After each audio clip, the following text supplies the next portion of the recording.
Good morning students, so this is Vibha Parekh and I again welcome you all to the E2s India. And जैसे कि आप जानते हो कि हम सॉल्यूशंस चैप्टर को फिलहाल डिस्कस कर रहे हैं and this class is going to be the last class of this chapter. Last in the sense कि यहाँ पे आज हम लास्ट टॉपिक जो हमारा इस चैप्टर से रिलेटेड है उसको डिस्कस करेंगे। इसके बाद में 2 लेक्चर्स मैं आपके और लूँगी जहाँ पे हम इस पूरे चैप्टर को एक बहुत बेहतरीन तरीके से समराइज़ करेंगे और इससे रिलेटेड जो भी क्वेश्चन इससे पहले CBSE क्लास 12 बोर्ड एग्जाम्स में पूछे गए हैं उनको डिस्कस करेंगे।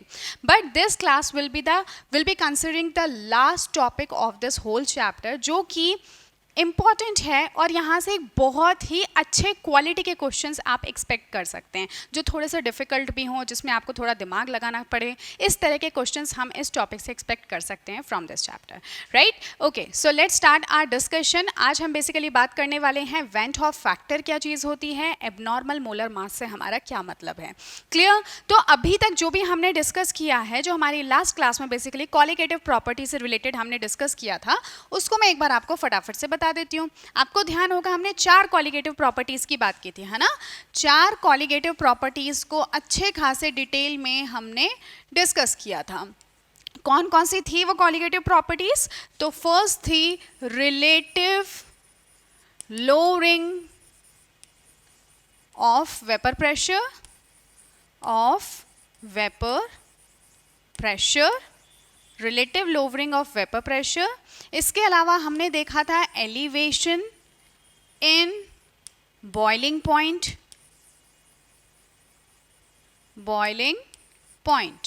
देन हमने डिस्कस किया था डिप्रेशन इन फ्रीजिंग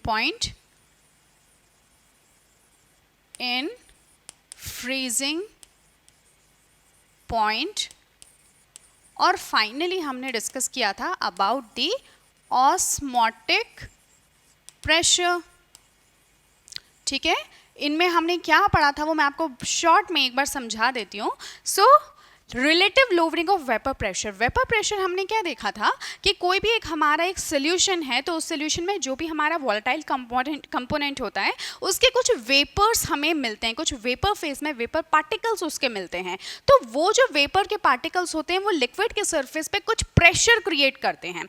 जितने ज़्यादा नंबर ऑफ वेपर के वो पार्टिकल्स होंगे उतना ही ज़्यादा प्रेशर वो सोल्यूशन के लिक्विड सरफेस पे क्रिएट करेंगे।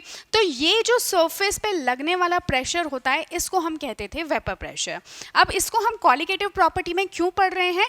क्योंकि हमने देखा था कि वेपर में कितने नंबर ऑफ पार्टिकल्स होंगे वो इस बात पे, या जो भी relative lowering basically relative lowering होगी वेपर प्रेशर के अंदर, वो इस बात पे डिपेंड करती है कि हमारे सोल्यूशन के अंदर non volatile kind of solute कितना प्रेजेंट है। क्योंकि हम जानते हैं कि नॉन वॉलेटाइल सॉल्यूट की वजह से ही वेपर प्रेशर के अंदर कमी आ रही है, क्योंकि नॉन वॉलेटाइल सॉल्यूट खुद तो वेपर्स बना नहीं सकता। इस वजह से वो पूरे ही सोल्यूशन का कहीं ना कहीं जो वेपर प्रेशर पहले प्रेजेंट था उसको कुछ हद तक कम कर देता है। तो कम करने वाला फैक्टर कौन सा है? वो नॉन वॉलेटाइल सॉल्यूट। तो जो भी रिलेटिव लोअरिंग हमें वेपर प्रेशर के अंदर दिखाई दे रही है, that is all because of the non volatile solute present in the solution. तो उसका कितना मोल फ्रैक्शन प्रेजेंट है सोल्यूशन के अंदर, that will determine how much of relative lowering in the vapour pressure हुई है हमारे सोल्यूशन में। क्लियर? तो ये तो मीनिंग था हमारा relative lowering of vapour pressure का। इससे रिलेटेड कौन सा फॉर्मूला है वो भी हम थोड़ी देर में डिस्कस करेंगे। पहले मैं आपको ये सारी चीजें थोड़ा सा ब्रीफ वे में एक्सप्लेन कर देती हूँ। Then coming on to the elevation in boiling point. आप जानते हो कि बॉइलिंग पॉइंट क्या चीज होती है? बॉइलिंग पॉइंट का मतलब होता है हमारे पास में कोई भी एक लिक्विड प्रेजेंट है। फिलहाल हम किसी सोल्यूशन की बात नहीं कर रहे, मैं सिंपली आपको बॉइलिंग पॉइंट समझा रही हूँ। So we have certain kind of a liquid. उस लिक्विड का वेपर प्रेशर हमारे एटमॉस्फेयर के प्रेशर पे जिस टाइम के इक्वल आ जाए, जिस टाइम पे वेपर प्रेशर और एटमॉस्फेयर का प्रेशर एक दूसरे के इक्वल आ जाए, उस टाइम पे कुछ ना कुछ तो टेम्परेचर होगा ही उस लिक्विड का। वही जो टेम्परेचर होता है उसको हम कहते हैं बॉइलिंग पॉइंट। ठीक है? अब क्या होता है कि जब हम एक सॉल्वेंट से एक सॉल्यूशन को प्रिपेयर करते हैं तो हम क्या देखते हैं कि इस atmospheric, let's say that this is the atmospheric pressure, तो उस एटमॉस्फेरिक प्रेशर से हमारे सॉल्यूशन के वेपर प्रेशर को मैच करने में और ज़्यादा मेहनत लगती है। यानी पहले सॉल्वेंट कम टेम्परेचर पे ही इस वेपर प्रेशर, एटमॉस्फेरिक प्रेशर को अपने वेपर प्रेशर से इक्वल कर पा रहा था, बट जब हमने उस सॉल्वेंट से एक सोल्यूशन को बनाया तो उस एटमॉस्फेरिक प्रेशर के इक्वल अपने सोल्यूशन के वेपर प्रेशर को करने में उसको हायर टेम्परेचर पे जाना पड़ रहा है. So that's why we call this as the elevation and boiling point. अब इसका कॉलिगेटिव प्रॉपर्टी से क्या लेना देना, तो अगेन हमने ये देखा कि जो हमारा सॉल्यूट प्रेजेंट है हमारे सोल्यूशन के अंदर, it is one of the major factor जो कि ये डिटरमाइन करता है कि बॉइलिंग पॉइंट में कितना एलिवेशन होगा. ठीक है, तो इस तरह से elevation in boiling point again depends on the mole fraction और द नंबर ऑफ मोल्स, या फिर आप मास के टर्म्स में कह दो या फिर मोलर कॉन्सेंट्रेशन के टर्म्स में. कुल मिला के कहने का मतलब हमारा ये है कि सॉल्यूट के कितने मोल्स प्रेजेंट है, that has some effect to determine how much of the elevation in the boiling point has taken place. Clear? Then coming on to depression and freezing point, बिल्कुल उसका उल्टा आप किसको ले सकते हो, फ्रीजिंग पॉइंट को. एक पर्टिकुलर सॉल्वेंट है, जैसे कि हम पानी की बात कर लें, we know that water freeze is at 0 degree Celsius. 0 degree Celsius पे वो फ्रीज होना स्टार्ट हो जाता है, right?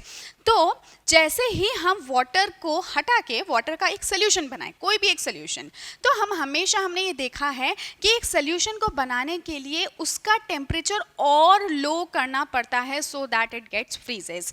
That's why we call it as the depression and freezing point. अब फ्रीजिंग पॉइंट क्या चीज़ होती है, जैसे हमने बॉइलिंग पॉइंट को समझा कि यहाँ पे वेपर प्रेशर सोल्यूशन का या लिक्विड का this becomes equal to the atmospheric pressure. इसी तरह से अगर हम फ्रीजिंग पॉइंट के डेफिनेशन को देखते हैं तो वी सी, क्योंकि अब हम कौन सी दो फेजेस की बात कर रहे हैं, सॉलिड एंड लिक्विड फेज, तो हम ये देखते हैं कि हमारे सॉल्वेंट को फ्रीज होने के लिए उसका वेपर प्रेशर, यानी जो हमारा लिक्विड है उसका वेपर प्रेशर जिस टाइम पे सॉलिड के वेपर प्रेशर के इक्वल हो जाए, जिस पॉइंट पे वो दोनों एक दूसरे के इक्वल हो जाए, तब कुछ ना कुछ हमारे सॉल्वेंट का या लिक्विड का टेम्परेचर रहा होगा. उस टेम्परेचर को ही हम उसका फ्रीजिंग पॉइंट कहते हैं. क्लियर है? अब जब आपने एक सॉल्वेंट से एक सोल्यूशन बनाया तो सोल्यूशन भी किसी ना किसी पॉइंट पे तो फ्रीज होगा ही, यानी कोई ना कोई तो ऐसा टेम्परेचर आएगा ही जब सोल्यूशन का, हमारे सोल्यूशन का जिसमें अब सोल्यूट भी प्रेजेंट है, उस सोल्यूशन का वेपर प्रेशर हमारे सॉलिड के, जो उसकी ही सॉलिड फेज है, प्योर सॉलिड फेज है, उसके वेपर प्रेशर के इक्वल हो जाएगा. वही जो टेम्परेचर है जहाँ पे ये दोनों लाइन्स एक दूसरे से इंटरसेक्ट हो जाए वेपर प्रेशर की, that point, that temperature is been called as the freezing point for that solution, जो कि देखा गया है experimentally that it is lower than that of the pure solvent. And so as the name we say depression and freezing point. Solvent से solution बनाने पे there is some depression, कुछ decrease हो जाएगा फ्रीजिंग पॉइंट में, यानी कि अब और ज्यादा टेम्परेचर को लोअर करना पड़ेगा so that our solution gets freezes. Clear?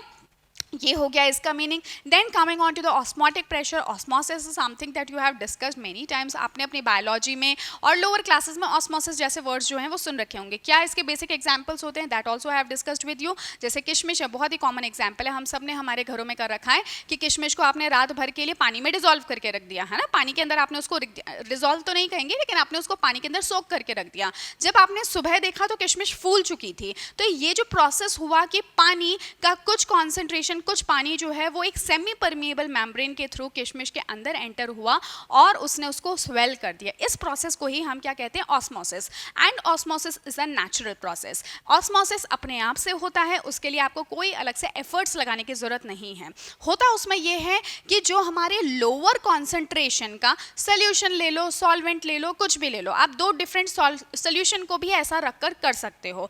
तो जो भी लोअर कॉन्सेंट्रेशन का सोल्यूशन होगा उसमें से सॉल्वेंट का ऑटोमेटिक मूवमेंट कहाँ होने लग जाएगा, हायर कॉन्सेंट्रेशन के सोल्यूशन में. But there is a condition कि बीच में मेम्ब्रेन आपकी सेमी परमिएबल होनी चाहिए. अगर आप कोई प्लास्टिक की या फिर कोई लोहे की या कोई भी ऐसी शील्ड लगा दोगे जो कि सेमी परमिएबल नहीं है, यानी कि उसके अंदर इतनी पोर साइज नहीं है कि वो इवन सॉल्वेंट जितने छोटे पार्टिकल्स को भी अपने अंदर से अलाउ करे, तो कोई यूज नहीं है इस बात का, राइट? तो हमें ये ध्यान रखना है that membrane should be a semi permeable. किसी को तो जाने दे और किसी को ना जाने दे, किसी को तो परमिट करे, किसी को परमिट ना करे, सेमी परमिएबल, राइट? अब ये ऑस्मोटिक प्रेशर क्या होता है, देखो हमारे ये तो मैंने आपको एक नेचुरल ऑस्मोसिस का प्रोसेस बताया, बट अगर हम चाहते हैं कि ये ऑस्मोसिस का प्रोसेस ना हो, ठीक है, क्योंकि कई बार ऐसी भी कंडीशन हो सकती है जहाँ पे दैट वी डिज़ायर कि ये ऑस्मोसिस का प्रोसेस रुक जाए, अगर वो हमारे लिए कुछ अनडिज़ायरेबल रिजल्ट्स लेकर आ रहा है. जैसे कि अगर मान लो सी वाटर है ना, जैसे समुद्र का पानी है, अगर मान लो ये समुद्र का पानी है आपका सी वाटर, हम जानते हैं कि सी वाटर को अगर हम अपने नॉर्मल वाटर के साथ में रखेंगे तो हम बहुत अच्छे से जानते हैं कि इसके अंदर तो अच्छा खासा अमाउंट सॉल्ट का होता है। इसका मतलब ये हाईली कॉन्सेंट्रेटेड सोल्यूशन है in comparison to this water. जैसे ही दोनों के बीच में एक सेमी परमिएबल मेम्ब्रेन को रखेंगे, so it's a natural process कि वाटर यहाँ से यहाँ, यानी कि जो हमारा प्योर वाटर है वो जाना स्टार्ट हो जाएगा सी में। बट इसका हमें क्या यूज़, सी में तो ऑलरेडी बहुत पानी है ना, ओशियंस में बहुत पानी है, but we do not have such fresh water resources for us to drink. तो हम कुछ ऐसा चाहते हैं कि हम हमारे ड्रिंकेबल वाटर का, वो पानी जिसको कि हम पी सकते हैं, उसके रिसोर्सेज को बढ़ाएं। तो उसको बढ़ाने के लिए हम रिसोर्स तो नहीं बढ़ा सकते ऑब्वियसली, बट हम क्या कर सकते हैं कि ये जो सी वाटर है, हम कुछ ऐसा अपना दिमाग लगाएं जिससे कि हमारा पानी यहाँ से यहाँ जाने की बजाय इसमें से भी पानी को निकाल निकाल के निचोड़ कर निकाल सके। ठीक है, अब कोई चीज़ अपने आप से तो ऐसे होगी नहीं, तो इसके लिए हमें क्या करना पड़ेगा, कुछ एफर्ट्स लगाने पड़ेंगे। एफर्ट क्या करना पड़ेगा, हमें कुछ प्रेशर अप्लाई करना पड़ेगा। जब कभी भी प्रेशर अप्लाई करते हैं तो वो चीज़ें होने लगती है जो कि नेचुरली नहीं होती। जैसे कि आप कभी भी खुद बैठ के आगे होके नहीं पढ़ोगे कोई भी अपना सब्जेक्ट, बट जब एग्जाम्स आते हैं you feel that pressure, you feel that stress in your mind, और वो चीज़ें जो आप पूरा साल भर आपको समझ में नहीं आ रही थी वो आपको एक दिन में समझ में आ जाती हैं, right. So in the same way sea water में से पानी निकालने के लिए we will have to put some kind of a pressure over the sea water. कितना प्रेशर मैं इसके ऊपर लगाऊं कि जिसके बाद में ये जो ऑस्मोसिस का प्रोसेस था वो रुक जाए, यानी कि पानी ना तो यहाँ से यहाँ आए ना यहाँ से यहाँ आए, ऑस्मोसिस का प्रोसेस रुक जाए। उस ही प्रेशर को we call as the osmotic pressure. But इससे भी मुझे क्या फ़ायदा हुआ, मुझे तो इससे भी कोई फ़ायदा नहीं हुआ। पानी ना तो यहाँ से यहाँ जा रहा है, मतलब बुरा तो कुछ नहीं हो रहा, लेकिन अच्छा भी तो कुछ नहीं हो रहा कि सी वाटर में से पानी यहाँ तो आ नहीं रहा। तो ऐसे में थोड़ा प्रेशर और अप्लाई कर दो। अगर आपको और उससे डिज़ायरेबल रिजल्ट चाहिए तो what you can do is कि ये जो भी ऑस्मोटिक प्रेशर आपका था, आप उससे थोड़ा सा प्रेशर और ज़्यादा बढ़ा दो। अब जब और ज़्यादा प्रेशर पड़ेगा तो मैं इसको कुछ इस तरह से शो कर देती हूँ। लेट्स से कि अब प्रेशर और ज़्यादा मैंने लगा दिया, तो होगा क्या, एक टाइम ऐसा आएगा ultimately you will be seeing कि जो मूवमेंट है वाटर का, this will start in this direction.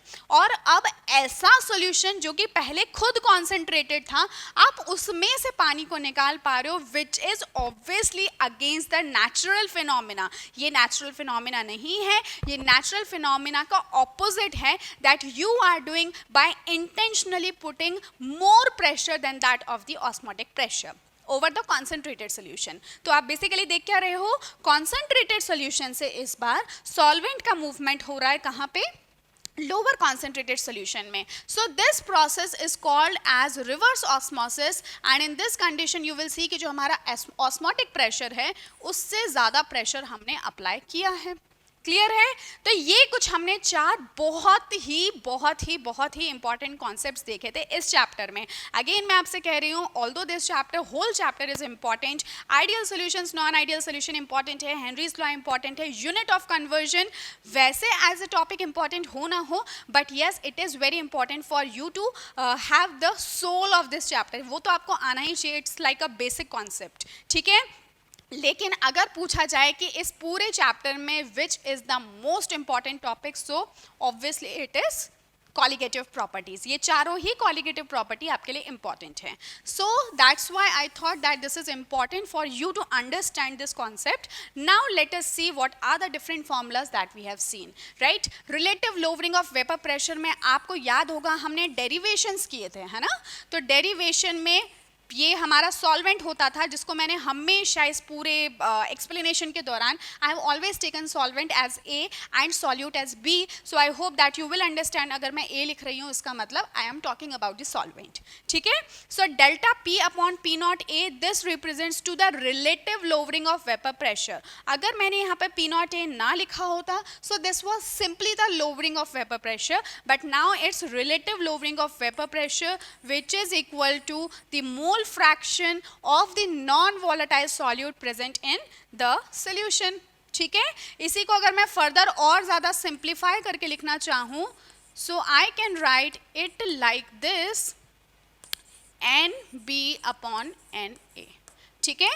तो ये भी एक इसकी डिफरेंट फॉर्म हो सकती है जो कि आप लिख सकते हो, ठीक है, आपसे क्वेश्चंस यहाँ से पूछे जा सकते हैं यहाँ पे, और ये मैंने ऐसा इसलिए किया because I have told you कि कई बार क्या होता है कि आपका सॉल्यूट का क्वांटिटी कंपैरेटिवली सॉल्वेंट के कंपैरिजन में कम होता है. So in that case you can ignore the number of moles of this solute present in the solution. Clear?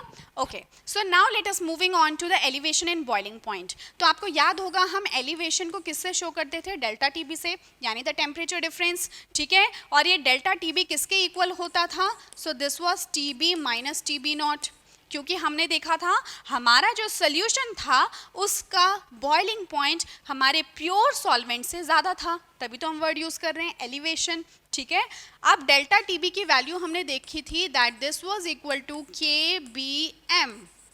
के बी यहाँ पे क्या होता था? एब्यूलोस्कोपिक कांस्टेंट कहते थे, या फिर इसी को ही हम मोलल एलिवेशन कांस्टेंट कहते थे. मोलल ही क्यों? Because we are using molality term over here. Molarity क्यों नहीं यूज करते? उसका रीजन मैंने आपको बताया था, because molarity is a temperature dependent unit of concentration, और इस पूरे प्रोसेस के दौरान obviously there is an increase in the temperature. Temperature में कुछ चेंजेस आ रहे हैं, टेम्परेचर वेरी कर रहा है, तो ऐसे में मोलैरिटी की कॉन्सेंट्रेशन आपको धोखा दे सकती है, राइट? तो वो आपकी इस क्वांटिटी को गलत कैलकुलेट करके दे सकती है at different temperatures. So just to avoid that problem हमने क्या किया? मोलैरिटी की जगह पे मोलैलिटी को यूज किया. क्लियर? क्या इसको और कोई तरीका है लिखने का? यस, देयर इज अ वे. अगर मैं इस मोलैलिटी को और एक्सपैंड करके लिख दूं तो भी हमारे पास में एक फॉर्मूला आ जाएगा. क्या हो जाएगा वो? सो Kb और मोलैलिटी आप जानते हो क्या होता है? Number of moles of this solute. तो number of moles of this solute को तो मैं मान लो n लिख दो, चाहे आप WA WB करके लिख दो, you know all these things. WB और molar mass of B and given weight of this solvent, अगर वो ग्राम्स में है so we will put 1000 over there. ठीक है, तो ये एक फॉर्मूला हमारे पास निकल के आ जाता है यहाँ से. So these are important. Now coming on to depression and freezing point. तो यहाँ पे हम इसको कैलकुलेट करते थे डेल्टा TF से, और हमने देखा था हमारे सॉल्वेंट का जो प्योर सॉल्वेंट का फ्रीजिंग पॉइंट था that was greater than that of the solution. ठीक है, तभी तो हम बोल रहे हैं डिप्रेशन. सॉल्वेंट से सोल्यूशन में जाने पर फ्रीजिंग पॉइंट डिक्रीज हुआ, सो दैट्स वाई डिप्रेशन, है ना. नॉट का मतलब होता है प्योर सॉल्वेंट, और कहीं कुछ ना लिखा हो आपने सुपरस्क्रिप्ट में, so that means the solution. अब अगर मैं डेल्टा TF को कैलकुलेट करूं, so the formula was similar, दिखने में एक जैसा ही है. क्या हो जाएगा? KFM. ठीक है, एक फॉर्मूला तो ये निकल के आ गया. वैसे तो यही है बेसिक फॉर्मूला, लेकिन अगर इसी को ही हम थोड़ा सा और एक्सपैंड करके लिखें ताकि वो कुछ सुंदर सुंदर भारी भरकम सा दिखे, so we can write it in this way. Molar mass of B A, अगर ये ग्राम में है सो विल पुट, अगर नहीं है, अगर आपको किलोग्राम्स में ही गिवन है so you need not to put 1000 over there. ठीक है, तो ये एक हमारी इक्वेशन आ गई. Then coming on to the osmotic pressure, so we saw pi equal to CRT. अब देखो यहाँ पे हमने टेम्परेचर को ऑलरेडी फिक्स कर दिया है, इसका मतलब यहाँ पे पूरे इस प्रोसेस के दौरान कोई टेम्परेचर में वेरिएशन नहीं हो रहा, एक कांस्टेंट टेम्परेचर पे बात हो रही है. So this time we can take the unit of concentration as the molarity, जो कि हमारे लिए डील करने में ज़्यादा आसान होता है. ठीक है, तो अब हम क्या करेंगे, इस कॉन्सेंट्रेशन को हम मोलैरिटी मान सकते हैं. And you know what is molarity? Molarity होता है number of moles of the solute, जिसको मैं B लिख देती हूँ, and volume of the solution in litres, जिसको कि मैं A लिख देती हूँ. A तो नहीं कहेंगे, सॉल्यूशन है इसलिए. ठीक है, वॉल्यूम इन लीटर, और ये हो जाएगा RT. क्लियर? तो ये इक्वेशन हमारे पास निकल जाती है. This is also an equation. आप इसको फर्दर अगर सॉल्व करना चाहो so you can write given weight upon molar weight of the solute, volume in litre. अगर ml में लिखना चाहो so you will put 1000 over there. अगर ये आप इसको ml लेते हो so this will become 1000 RT. ठीक है, तो ये एक हमारा फॉर्मूला निकल के आ जाता है. अब आप कहोगे कि मैम आपने इतने सारे फॉर्मूलेस बता दिए, लास्ट क्लास में भी बता दिया, समझ में तो सब आ गया, लेकिन इतना कुछ याद करना ज़रूरी है क्या? So no, it's not required to remember all of them. You just need to remember this formula, this formula, okay, this and this. अगर आपको सिर्फ ये 4 फॉर्मूलाज पता है ना, तो आप नीचे वालों को तो कैलकुलेट कर ही सकते हो, एक दो बार डिराइव करके अपने आप से देखोगे, so that this will become simple to you. ठीक है, बस आपको ये 4 फॉर्मूलाज पता होने चाहिए, जिसमें भी you can see that this is similar, है ना, तो इसमें कोई एफर्ट लगाने की जरूरत नहीं है। Pi equal to C R T, this is also simple. ये थोड़ा सा आपको याद करने में हो सकता है दिक्कत हो, बट स्टिल अगर आप एक दो बार ट्राई करोगे so it's not very hard. ठीक है, so now let us move on to the next concept for today, which is abnormal molar masses. अब इसका क्या मतलब है? देखो, पहली बात तो हम ये मोलर मास में अचानक से कैसे कूद गए, तो आपको याद होगा जब मैं आपको पहले वाली क्लास में मैंने आपको जो टॉपिक लिखवाया था ऊपर, that was colligative property and molar mass determination, है ना। तो और पूरे उस लेक्चर के दौरान मैंने आपको कई सारे ऐसे क्वेश्चंस भी सॉल्व करवाए थे जहां पे आपने सॉल्यूट के मोलर मास को फाइंड आउट किया था। तो हमने ये कहा था कि इन सभी कॉलिगेटिव प्रॉपर्टीज को यूज करके you can actually find out, you can determine the molar mass of the solute. और अगर आपको ये पता चल जाता है कि मोलर मास सॉल्यूट का क्या है, so in that way you can determine कि हम कौन से सॉल्यूट के बारे में बात कर रहे हैं, यानी कि हमारे सॉल्यूशन के अंदर बेसिक जो सॉल्यूट प्रेजेंट है वो कौन सा सॉल्यूट है। अगर मुझे मोलर मास पता चल जाए so I can have that idea. हम ये तो नहीं कहेंगे कि हर बार हम स्पेसिफिकली बता सकते हैं, बिकॉज समटाइम्स यू सी कि यार मोलर मासेस भी सेम होते हैं अलग अलग कॉम्पाउंड्स के लिए, but still I can have a good idea कि कौन सा इसके अंदर सॉल्यूट हो सकता है। क्लियर? तो हम मोलर मास फाइंड आउट कर सकते हैं। कैसे फाइंड आउट कर सकते हैं? इफ़ यू सी ये number of moles of solute है, अगर इसी को मैं फर्दर थोड़ा सा और डिटेल में लिखूं, so I can write it in this way. मैं इसको हटा देती हूँ एक बार, and I am writing this in another way. कैसे लिख सकते हैं हम? सो given weight of the solute, molar mass of the solute, given weight of the solvent, molar mass of the A। ठीक है, तो ये एक हमारा और तरीका हो गया। अब ऐसा लिखने का पर्पस क्या है? पर्पस ये है कि अगर आप ध्यान से देखो, so I can find out the molar mass. अगर बाकी चीज़ें मुझे गिवन हो, I can find out the molar mass of the solute. ठीक है, यहाँ पे भी अगर आप देखो तो MB यानी कि मोलर मास ऑफ सॉल्यूट जैसी कोई टर्म है, यहाँ पे भी आप देखो तो मोलर मास ऑफ सॉल्यूट जैसी कोई टर्म है, और यहाँ पे आप देखो तो मोलर मास ऑफ सॉल्यूट जैसी कोई टर्म है। यानी कि इन सभी कॉलिगेटिव प्रॉपर्टीज का अगर मुझे पता चल जाए वैल्यू क्या है, so I can easily find out the molar mass of the solute. ठीक है, तो जैसे मुझे मोलर मास पता चलेगा, I will be able to see कि हाँ ये कौन सा सॉल्यूट की हम बात कर रहे हैं। क्लियर?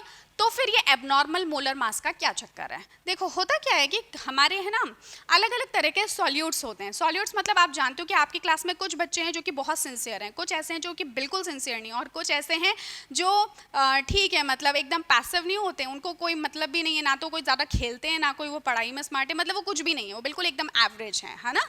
तो इस तरह 3 कंडीशंस होती हैं। तो बिल्कुल ऐसे ही जो सॉल्यूट होते हैं ना, सॉल्यूट भी कुछ तो ऐसे होते हैं जो कि बहुत ही ज़्यादा शरारती हैं। जो बहुत ज़्यादा शरारती होते हैं वो क्या करते हैं, बहुत ज़्यादा स्प्लिट होने की चांसेस रखते हैं। कुछ ऐसे सॉल्यूट्स होते हैं जो कि एक दूसरे के साथ मिक्सअप करके सबको अपने साथ जोड़ के रखना चाहते हैं, और कुछ ऐसे होते हैं जिनको कोई मतलब नहीं है, वो जैसे हैं वो दे आर फाइन अलोन। ठीक है, तो सॉल्यूट कुछ आपके ऐसे होते हैं जो कि डिसोसिएट होते हैं। कब? जब हम उनको सोल्यूशन में बनाते हैं, जब हम उनसे सोल्यूशन बनाते हैं, जब हम उनको सॉल्वेंट में डिसॉल्व करते हैं। कुछ ऐसे होते हैं जो कि आपके एसोसिएट होते हैं, और कुछ आपके ऐसे होते हैं जो कि नाइदर एसोसिएट नॉर डिसोसिएट। ठीक है, एकदम संत स्वभाव के। तो ऐसे आपके कुछ सॉल्यूट्स होते हैं। तो कौन ऐसे हैं जो कि डिसोसिएट होते हैं, कौन ऐसे हैं जो कि एसोसिएट होते हैं? तो कुछ हम एग्जांपल्स देख लेते हैं। जो भी आपके स्ट्रॉन्ग इलेक्ट्रोलाइट्स होंगे, जैसे कि पोटेशियम क्लोराइड ले लो, जैसे आपके जो अच्छे सॉल्ट्स होते हैं, है ना। तो जैसे एग्जाम्पल के लिए मैं आपको बताऊं, KCl ये आपका एक स्ट्रॉन्ग इलेक्ट्रोलाइट है, एक अच्छा आयनिक सॉल्ट है। इसी तरह से अगर आप NaCl की बात करो, अगर आप MgCl2 की बात करो, तो आप समझ गए होंगे मैं किस तरह के सॉल्ट्स की या इलेक्ट्रोलाइट्स की बात कर रही हूँ। So they basically dissociate as soon as they go into the solvent. ठीक है, वो कौन होते हैं जो कि एसोसिएट होते हैं? तो जैसे आपके ये जो एसिड्स होते हैं ना, खास करके ये जो कार्बोक्सिलिक एसिड्स हैं, ठीक है, ये हो गया आपका देन आपका जैसे बेंजोइक एसिड हो गया, जैसे C6H5COOH, ठीक है, दिखने में तो आपको क्या लग रहे हैं, एक ही मॉलिक्यूल है, बट एक्चुअली जैसे ये सॉल्वेंट में जाते हैं ना, ये अपने असली रंग दिखाना स्टार्ट कर देते हैं, ये अपने जैसे दूसरों के साथ में भी जाके जुड़ जाते हैं, ठीक है. So they basically associates as soon as they move into the solvent. Now coming on to, वो कौन होते हैं जो ना तो एसोसिएट होते हैं, वो जो जैसे दिख रहे हैं ना वो वैसे ही एक्चुअली हैं, कोई बनावट नहीं, कुछ भी नहीं. तो ये कौन से सॉल्यूट होते हैं, लाइक वी हैव शुगर. अगर आप शुगर को पानी में डिसॉल्व करोगे ना, तो जैसा शुगर आपके हाथ में है ना, वो डिसॉल्व होने के बाद भी वैसा ही रहेगा, उसमें कोई चेंज नहीं आने वाला. अब आप सोच रहे हो कि मैं किस तरह के चेंजेस की बात कर रही हूँ. तो बेसिकली जैसे जैसे हम इस टॉपिक में आगे बढ़ेंगे आपको समझ में आ जाएगा कि ये एसोसिएशन डिसोसिएशन का खेल क्या है, ठीक है. So I have given you some of the example, I hope you have understood them. अब इसको थोड़ा सा एक एग्जाम्पल से समझते हैं कि एसोसिएशन डिसोसिएशन से क्या मतलब है मेरा. देखो, डिसोसिएट की अगर बात करें, लेट्स से कि कोई एक फादर हैं, वो अपने बच्चे को कहाँ लेकर गए, दुकान पे लेकर गए. वो बहुत जिद कर रहा था कि मुझे खिलौने चाहिए, खिलौने चाहिए, खिलौने चाहिए, ठीक है. तो उन्होंने कहा कि ठीक है, हम दुकान पे तो जा रहे हैं, लेकिन वहाँ जाके तुम्हें सिर्फ एक ही टॉय मिलेगा, ठीक है. तो उसको ये बात हो गई कि ठीक है, दुकान पे जाएंगे, लेकिन खिलौना कितना खरीदना है, सिर्फ एक ही खरीदना है. उसने भी कहा कि हाँ हाँ हाँ, चलो चलो, घर से तो निकलो पहले, ठीक है. अब क्या हुआ कि वो पहुंच गए कहाँ पे, शॉप पे पहुंच गए. अब शॉप पे जाने के बाद में उसका तो बच्चे का दिमाग ही खराब हो गया, उसको लगने लगा अरे यहाँ तो इतने सारे खिलौने और सब उसको पसंद आ रहे थे. अब वो वहाँ जाके जिद करने लग गया कि नहीं, मुझे तो एक नहीं, मुझे तो बहुत सारे खरीदने हैं, 3 4 5 खरीदने हैं. और वहाँ पे जाके जैसे बच्चे नहीं करते, रोने लग जाते हैं, गिरना पड़ना, लोटने लग जाते हैं ना, ऐसे एक तमाशा सा बना देते हैं. तो बिल्कुल इसी तरह से जैसे ही वो दुकान पे गया, दुकान पे जाने के बाद में उसने कहा कि नहीं, मेरे को तो एक नहीं, मुझे तो एक से ज़्यादा चाहिए. तो उसके पापा ने कहा कि चलो ठीक है, इतना वो रो धो रहा था, तो उन्होंने कहा कि ठीक है, हम तुम्हें एक नहीं 2 खिलौने दिला देंगे. तो हुआ क्या, यहाँ पे वो बच्चा सोच के तो गया था कि मेरे को एक ही लेना है खिलौना, लेकिन शॉप पर जाते जाते उसका आइडिया डिसोसिएट हो गया और एक की जगह पे उसके फादर को उसको 2 खिलौने दिलवाने पड़ गए, ठीक है. तो this process is called as what, dissociation. इसको हम कहते हैं डिसोसिएशन. शुरुआत में तो कोई चीज़ एक ही थी, लेकिन जैसे जैसे वो अपने असली सोर्स पे गई, वो वहाँ पे जाके स्प्लिट हो गई, ठीक है. So this one is called as the dissociation. अब एसोसिएशन क्या चीज़ होती है, तो इसको भी एक एग्जाम्पल से समझते हैं. एसोसिएशन है ना, एसोसिएशन जैसे कि आप ये समझ लो कि लेट्स से कि आपके घर में कोई मेहमान आने वाले हैं, है ना. आपकी मदर ने सोचा कि चलो ठीक है, मेहमान आ रहे हैं, हम ऑलरेडी 3 मेंबर्स हैं और कुछ 6 के करीबन कुछ मेहमान आने वाले हैं, तो टोटल मैं लड्डू बना लेती हूँ, कितने, 9 लड्डू. तो उन्होंने सोचा कि क्या 1 2 3 4 5 6 7 8 9, उन्होंने सोचा कि हम 3 मेंबर्स तो खोदे हैं और 6 हमारे गेस्ट आ जाएंगे, 3 तो हम मेंबर्स हैं और 6 गेस्ट आ जाएंगे. तो इस तरह से 9 लड्डू जो हैं सबके सब एक एक के हिस्से में सब आ जाएगा. अब हुआ क्या कि वो जो गेस्ट हैं वो आपके घर पे तो आ गए, लेकिन घर पे आते ही उनको ध्यान आया कि अरे यार, अभी तो कोविड चल रहा है. कोविड चल रहा है इसका मतलब कि किसी के घर का कुछ खाना नहीं है. आ तो गए, वैसे तो आना भी नहीं चाहिए था, लेकिन चलो आ तो गए, लेकिन उन्होंने कहा कि नहीं, हम खाएंगे पिएंगे कुछ भी नहीं, पानी भी नहीं पिएंगे, हम तो बस मिलने के हिसाब से आए हैं. अब हुआ क्या कि सबके हिस्से में 6 + 3, सबके हिस्से में एक एक आना था, है ना. मैं ऐसे कह देती हूँ, पर पीपल कितना लड्डू आना था, 1 लड्डू आना था. लेकिन क्योंकि इन्होंने तो अब कह दिया कि हम तो नहीं खाएंगे, तो अब घर में बचे कितने मेंबर्स, सिर्फ 3 ही मेंबर्स बचे. यानी अब जो 3 मेंबर्स हमारे बचे हैं, उन सभी को कितना कितना मिलेगा, हर एक मेंबर को 3 × 3, यानी हर एक को, जहाँ पे पहले एक ही मिलने वाला था, अब तीनों को 3 लड्डू मिलेंगे. तो यार ये तो खुश हो गए कि हमारा तो चलो जैकपॉट लग गया, है ना, कि कहाँ तो एक ही मिल रहा था और अब इसकी जगह पे हमें 3 लड्डू मिल रहे हैं, ठीक है. ये जो आपका आइडिया हुआ, so this we call as the association. यानी कि जो चीज़ आपको दिख तो शुरुआत में एक्चुअली एक रही थी, but in the real situation this has associated. एक इंसान के पास में 3 चीज़ें आ गई, जबकि एक के पास में एक ही आनी थी. So this idea is basically what we call as the association. Okay, so I hope कि आप ये चीज़ें समझ गए हो, एक बेसिक अंडरस्टैंडिंग आपको डेवलप हो गई है कि होता क्या है. But now we have to apply this over the real solution, कि सोल्यूशन में इन चीज़ों का क्या मतलब है. Let's talk about that. अब तो ना बात क्लियर होगा आपको कि जिनके लिए हम कह रहे हैं नाइदर एसोसिएट नॉट डिसोसिएट, मतलब जो जैसा है वो बाद में भी वैसा ही है, उसमें कोई फर्क नहीं आया। क्लियर? तो डिसोसिएशन एसोसिएशन का जैसे कि यहाँ पे मैंने एग्जांपल दिया है, first of all about the association. जैसे कि आपको मैंने अभी एक एग्जांपल दिया था CH3COH, यानी कि जो आपके कार्बोक्सिलिक एसिड होते हैं वो क्या करते हैं, अपने जैसे दूसरे मॉलिक्यूल्स के साथ में एसोसिएट हो जाते हैं। अब ऐसा नहीं है कि एक सोल्यूशन के अंदर तो बहुत सारे ऐसे सॉल्यूट के मॉलिक्यूल्स हैं यानी कि सबके साथ एसोसिएट हो जाएंगे, नहीं, सबके साथ नहीं एसोसिएट होते। सबके साथ जब एसोसिएशन की हम बात करते हैं ना, so those forces are very weak forces, जिनको कि हम वेंडर वॉल फोर्सेस कहते हैं। But this is not van der Waals force, आप ये देख रहे हो, this is what, this is hydrogen bonding. Hydrogen bonding is far more stronger than that of the van der Waals forces. तो जो थोड़े से स्ट्रॉन्ग फोर्सेस होते हैं ना, वो सबके साथ में नहीं होते। बेस्ट फ्रेंड तो एक ही होता है ना, जो कह रहा है कि मेरे 100 बेस्ट फ्रेंड है, so he is a fake person. किसी के साथ अगर स्ट्रॉन्ग बॉन्डिंग है, इसका मतलब वो कम ही मॉलिक्यूल्स होंगे। So talking about this acetic acid है ना, CH3COH, हम क्या देखते हैं कि ये अपना, ये तो है एक मॉलिक्यूल CH3COH का, but when it is present in the solution, जब ये सॉल्वेंट के अंदर डिसॉल्व होता है तो ये अपने जैसे ही एक और मॉलिक्यूल के साथ में एसोसिएटेड हो जाता है। एक और मॉलिक्यूल के साथ में क्या हो जाता है, एसोसिएटेड हो जाता है। तो हमने तो हमारे सॉल्यूशन में, हमारे जब हमने सॉल्यूशन बनाया था, सो लेट्स से कि जब मेरा सॉल्वेंट था, ठीक है, सिंपली सॉल्वेंट है, सॉल्वेंट कौन है, पानी, ठीक है, और मैंने इसमें सॉल्यूट डाला। ये सिर्फ आपको समझाने के लिए है। लेट्स से कि मैंने सॉल्यूट के कितने डाले, मेरे दिमाग में था कि मैंने 100 मॉलिक्यूल्स डाले। मॉलिक्यूल कौन है हमारा, एसिटिक एसिड। तो मैंने पहले से मुझे पता था कि मैंने 100 मॉलिक्यूल डाले हैं एसिटिक एसिड के पानी के अंदर, ठीक है, आपको सिर्फ समझाने के लिए। पर जब मैंने इसका सोल्यूशन बनाया तो मुझे पता है कि सोल्यूशन बनने पर सॉल्वेंट और सॉल्यूट में कोई रिएक्शन तो होता नहीं है ना। सॉल्वेंट जो है वो कोई रिएक्शन, केमिकल रिएक्शन शो नहीं करता। अगर सॉल्वेंट ही केमिकल रिएक्शन शो करने लग गया हमारे सॉल्यूट के साथ में तो कोई सेंस नहीं रहेगा। This is just a medium that provides, it provides a medium for the chemical reaction. Solvent कभी भी सॉल्यूट के साथ में रिएक्ट नहीं होता। तो इसका मतलब ये हुआ कि इसमें सॉल्यूट भी एज इट इज प्रेजेंट होना था और सॉल्वेंट को भी एज इट इज प्रेजेंट होना था। तो सॉल्वेंट तो खैर एक्सेस में है तो उसकी तो हम बात ही नहीं कर रहे हैं, लेकिन सॉल्यूट के बारे में हमने क्या देखा, डाला तो हमने 100 मॉलिक्यूल था, लेकिन सॉल्यूशन बन जाने के बाद में इसके तो हमें 85 मॉलिक्यूल दिखाई दे रहे हैं, ठीक है। तो उसका रीज़न बाद में पता चला कि एक्चुअली जो आपका एसिटिक एसिड होता है वो पानी में जाने के बाद में एसोसिएट हो जाता है। तो एसोसिएट हो जाने की वजह से आपको क्या दिखेगा कि दैट नंबर ऑफ मॉलिक्यूल्स जो हैं आपके, नंबर ऑफ मॉलिक्यूल्स तो आपके क्या हो गए, डिक्रीज हो गए, बट पर मॉलिक्यूल जो मोलर मास है, ठीक है, पर मॉलिक्यूल जो अब आपका मोलर मास है वो क्या हो गया, डबल हो गया।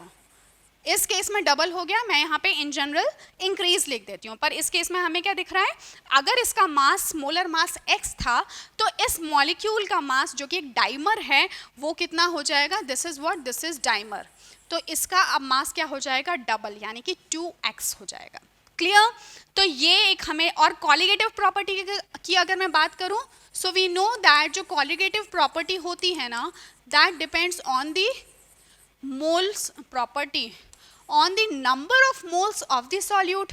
अब जब नंबर ऑफ मोल्स या फिर आप मॉलिक्यूल्स कह दो, एक ही बात है ना, क्योंकि हमें पता है कि 1 मोल के अंदर 6.022 इंटू 10⁻23 मॉलिक्यूल्स होते हैं। तो हम इसको एक दूसरे वे में नंबर ऑफ मॉलिक्यूल्स भी बोल सकते हैं, नंबर ऑफ मोल्स भी बोल सकते हैं, although they are not same, but yes we can एक फॉर्म में हम इनकी बात कर सकते हैं, इंटरप्रेट कर सकते हैं। तो जब आपके नंबर ऑफ मॉलिक्यूल्स या फिर नंबर ऑफ मोल्स कम हो रहे हैं, सो दिस इज ऑब्वियस कि कॉलिगेटिव प्रॉपर्टी भी क्या हो जाएगी, कम हो जाएगी। और कॉलिगेटिव प्रॉपर्टी ही कम हो गई तो यार हमने अभी तक जो भी कुछ पढ़ा वो तो सब कुछ वेस्ट हो गया ना, वो तो हमारा आंसर ही गलत निकल कर आएगा। तो इसका मतलब कि अब हमें कुछ तो करने की जरूरत है यहाँ पे, ठीक है। तो आई होप आपको ये कॉन्सेप्ट समझ में आ गया है। अब हम क्या करेंगे उसके बारे में डिस्कस करते हैं। सो एक इसमें ऐड कर लेती हूँ मैं slide.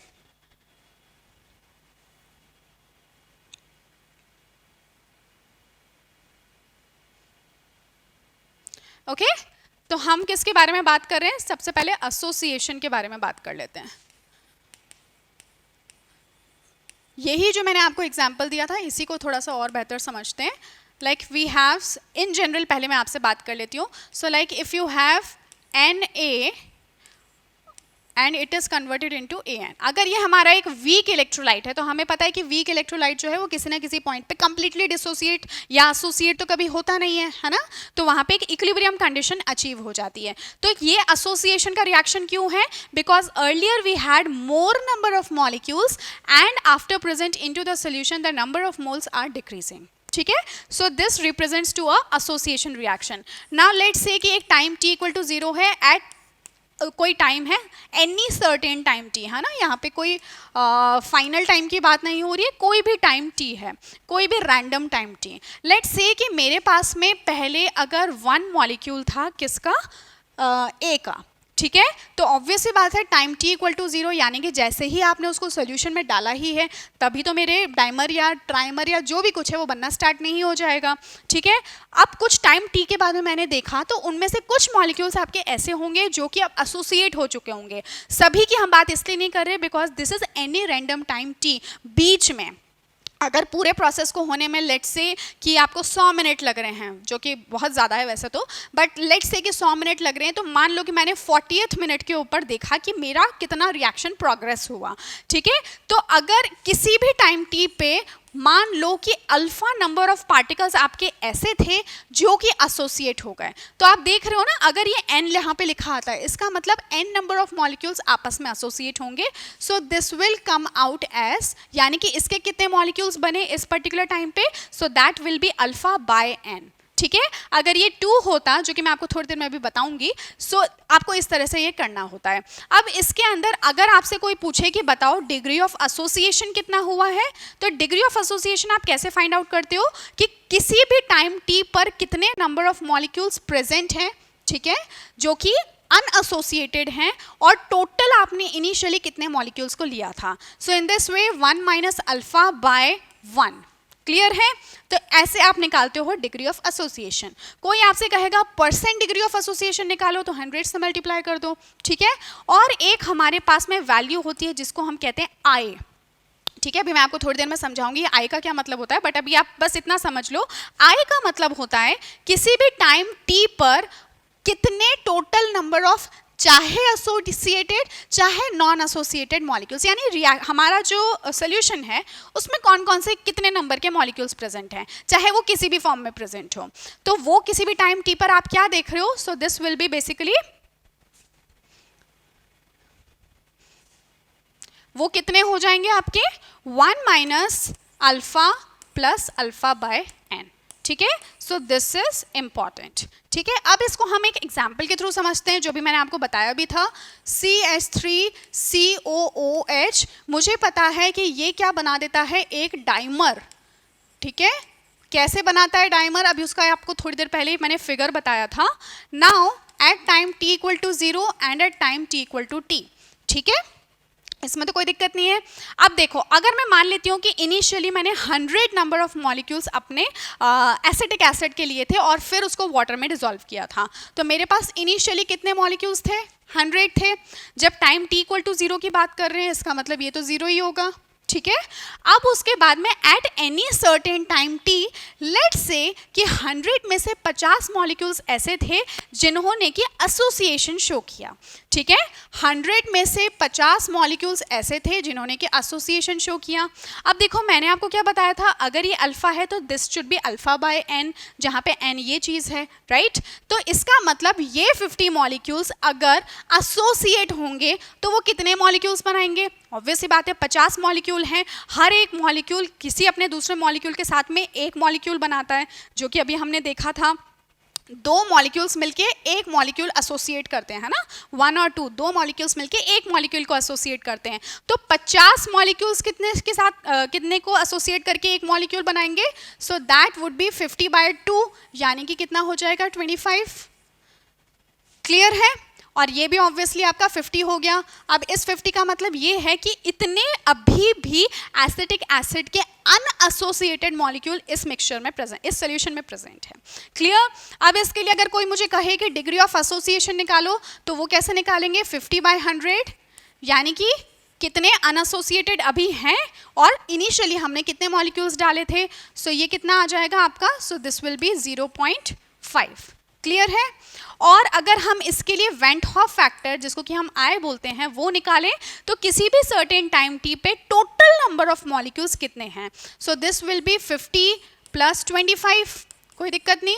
So this will be how much, 75 और डिवाइडेड बाय 100, यानी इनिशियली कितने थे. So this will be 75 by 100, so this will come out to be 0.75.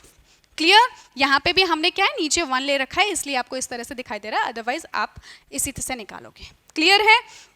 तो ये एक हमारा तरीका होता है. यहाँ से एक इंपॉर्टेंट चीज जो आप नोट करोगे वो ये कि एसोसिएशन के लिए हमेशा जो आई की वैल्यू होती है दैट इज लेस देन 1. अब मैं ये बार बार जो आई लिख रही हूँ ये बेसिकली आई चीज़ क्या है. So i is basically known as the van't Hoff factor. ठीक है, जैसे होता है ना कि कोई भी हमारे घर में हम कोई गलती करते हैं तो पापा हमारे अगर किसी चीज़ के लिए हमें डांटते हैं तो हमारी मम्मी क्या करती है, हमें एक तरीके से प्रोटेक्ट करने का काम करती है, हमें करेक्ट करने का काम करती है. अगर हमारे फादर हमें बोलते हैं ना कि ये तो किसी काम का ही नहीं है बच्चा, ये तो ऐसा वैसा, तो मम्मी क्या करती है कि कहीं ना कहीं हमें प्रोटेक्ट करती हैं और हमें उनको ये भी बताती है कि नहीं ऐसा नहीं है, इसने कुछ कुछ अच्छे काम भी कर रखे हैं, है ना. तो एक तरीके से करेक्शन फैक्टर की तरह काम करते हैं. तो यहाँ पे भी प्रॉब्लम क्या हो रही है कि जो मास है जो होना चाहिए था एसोसिएशन के केस में उससे ज़्यादा मास आ रहा है, डिसोसिएशन के केस में उससे कम मास आ रहा है. दूसरी बात जो हम देख रहे हैं कि यहाँ पे नंबर ऑफ मॉलिक्यूल्स एसोसिएशन के केस में कम हो रहे हैं और डिसोसिएशन के केस में ज़्यादा हो रहे हैं, जैसा कि हम एक्सपेक्ट नहीं कर रहे थे. यानी कि ये जो बीच में डिफरेंस क्रिएट हो रहा है एक आइडियल सिचुएशन में और एक रियल सिचुएशन में, उसको करेक्ट करने के लिए we need a constant. That constant उसको ही हम कहते हैं करेक्शन फैक्टर या फिर उसी को ही हम कहते हैं वेंट हॉफ फैक्टर. ठीक है, तो ये जो मैंने कहाँ लिख रखा है यहाँ पे, है ना. So this went Hoff factor जिसको कि अभी हम आगे और डिस्कस करेंगे, this is nothing but a correction factor. तो वही करेक्शन फैक्टर जो है वो आपने यहाँ पे इस तरह से कैलकुलेट किया है, इसको हम रिप्रेजेंट करते हैं आई से. ठीक है, इसको और किस तरह से निकाला जाता है उसका कुछ फॉर्मूला है जिसको कि अभी जब हम आगे वेंट ऑफ फैक्टर को डिस्कस करेंगे तब मैं आपको बताऊंगी.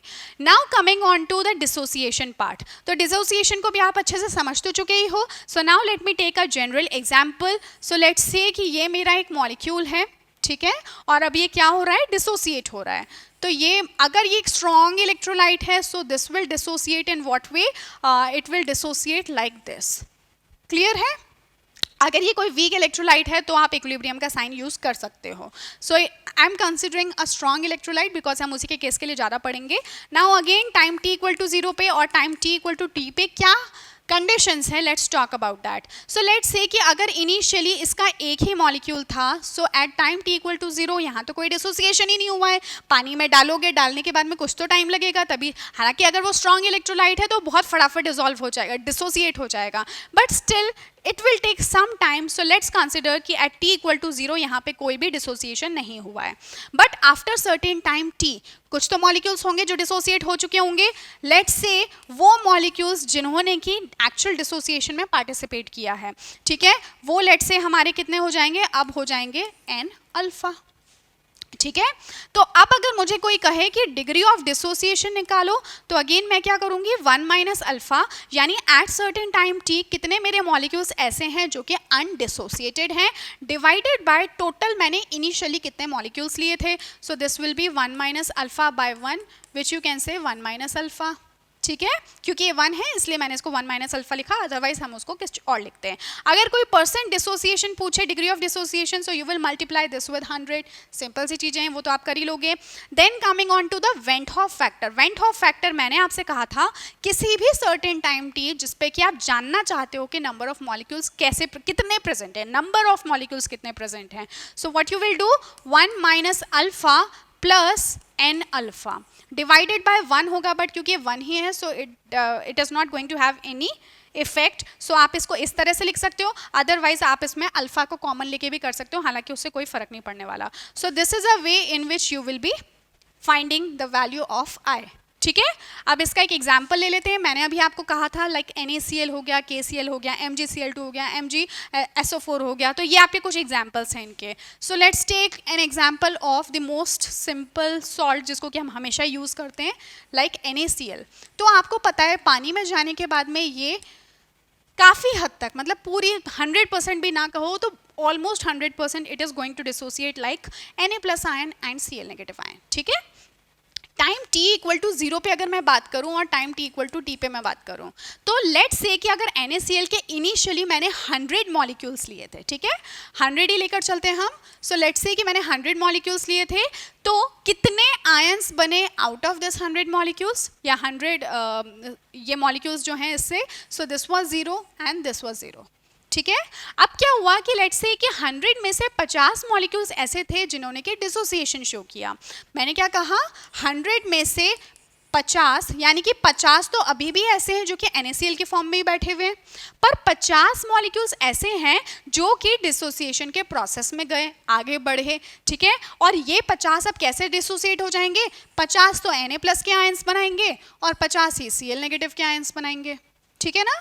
तो ऐसे में अब अगर मुझसे कोई कहे डिग्री ऑफ डिसोसिएशन बताओ इसका, तो मैं क्या करूंगी कि टाइम t पर कितने मेरे पास में इसकी कॉन्सेंट्रेशन है, NaCl की कितनी कॉन्सेंट्रेशन है, that I can see it is 50 divided by initially मैंने कितनी कॉन्सेंट्रेशन ली थी, सो दैट इज 100, यानी this will come out to be 0.5, ठीक है। कोई परसेंट निकालने को कहेगा, so I will multiply this with 100, so that would be 50%, right, यानी कि 50% ऐसे हैं जो कि डिसोसिएट हुए हैं, क्लियर। हालांकि जब हम एक स्ट्रॉन्ग इलेक्ट्रोलाइट की बात करते हैं, so it is not 50%, almost पूरा ही डिसोसिएट हो जाता है।